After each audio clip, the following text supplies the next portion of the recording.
I was around at my little cousin's house and I was playing on his PS5 and we were watching some promos of the games that are coming out in 2025. And one that really piqued my interest was a game called Hell Is Us, which is going to be released in 2025. I don't know when. And I just thought it'd be interesting to talk about it because it looked quite intriguing. So on the Hell Is Us website, the tagline for the game is, "If war is the closest we get to hell on Earth, it's because Earth harbours the worst of demons, humankind." I thought that was really nice. This game looks to contain war, humans, and demons, but I'm liking the interplay already of those three concepts. The game is called Hell Is Us, developed by Rogue Factor, and is published by Nacon. It will be released across console, Xbox, PS5, and Windows. And the game was apparently inspired by the 2018 film Annihilation.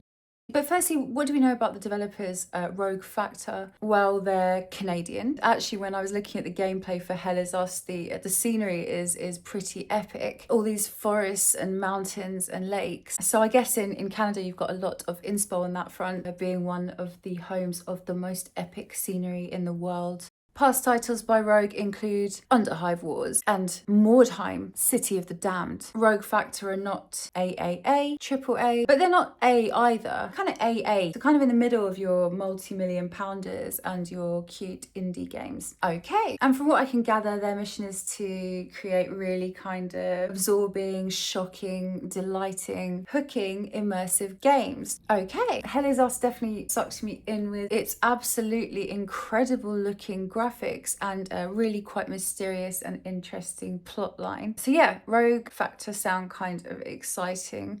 So looking at the gameplay reruns, it's got this kind of supernatural, alien, futuristic aesthetic, but altogether human at the same time, because it is supposed to be set in a war zone somewhere on Earth, I assume. It's set in the 90s. The thing that really kind of drew me in is the bad guys, which are called Hollow Walkers, and they kind of look like something out of a Francis Bacon painting, kind of human yet savagely kind of alien and terrifying, you know, these white shadowy shapes with a big hole for a face. Really quite scary, but really intriguing at the same time. Definitely something I got from some of the reviews is that it's very kind of suspenseful and immersive, which I love, right up my street. But one thing I love more than anything is horror films which could have a basis in reality. So going back to this kind of blend between something kind of human and apocalyptic, because it's set in a kind of war environment,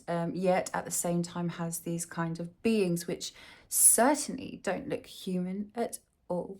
The plot is that a United Nations peacekeeper called Remi ventures to this war-torn country they call Hadia to find his parents, only to find that the region is infested with these kind of supernatural characters, these supernatural beings, and they're called Hollow Walkers. And all of these beings have infested Hadia following a strange occurrence called the Calamity.